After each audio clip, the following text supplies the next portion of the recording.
अस्सलाम वालेकुम नाजरीन, हम आप सबको JRY TV पर खुशामदीद कहते हैं। नाजरीन, शदीद बारिशें, शदीद सर्दी, अब आगे क्या होने जा रहा है। महकमा मौसमियात ने एक और रिपोर्ट जारी कर दी और एक हाई अलर्ट जारी कर दिया कि अब आने वाले दिनों में मुल्क में बहुत ज़्यादा सर्दी होगी और शदीद बारिशों का राज होगा।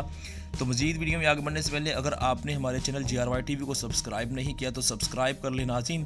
तो आपको वीडियो में आगे बढ़ते हुए बताते हैं कि नाज़रीन, महकमा मौसमियात ने अपनी रिपोर्ट जारी की है जिसमें बताया गया है कि मुल्क के बेशतर इलाकों में बहुत हैवी स्नोफॉल होगा, बहुत ज़्यादा बर्फ़बारी होगी और मुल्क के बेशतर हिस्सों में शदीद बारिशें भी होंगी।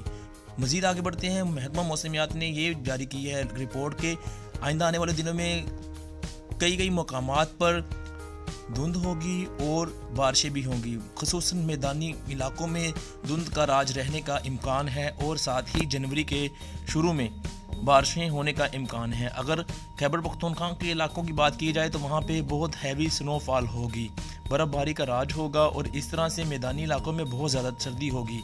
नाज़रीन, मैदानी इलाकों में अगर देखा जाए तो मुल्तान, लाहौर और फैसलाबाद के इलाकों में इतनी सर्दी पड़ रही है और ऐसी ही पड़ती रहेगी जैसे मरी में भी सर्दी पड़ रही है। और देखा जाए तो दोनों का दर्जा हरारत आज एक जैसा रहा था। कम से कम दर्जा हरारत जो है नाजरीन वो है 5 से 4 तक जाने की उम्मीद है और ज़्यादा ये 14 तक जाएगा और शदीद बारिशें भी होंगी और वक्फे से बारिशें जारी रहेगी। जिस तरह के सर्दी में बारिशें होती हैं वो हो सकता है ये दो तीन दिन तक जारी रहे। इस तरह से महकमा मौसमियात ने ये रिपोर्ट जारी की है तो हमने आपकी खिदमत में पेश कर दी है। उम्मीद करते हैं ये आपको अच्छी लगी होगी वीडियो। लाइक ज़रूर कीजिएगा और सब्सक्राइब कर लीजिएगा JRY TV को इस तरह की और न्यूज़ अपडेट के लिए।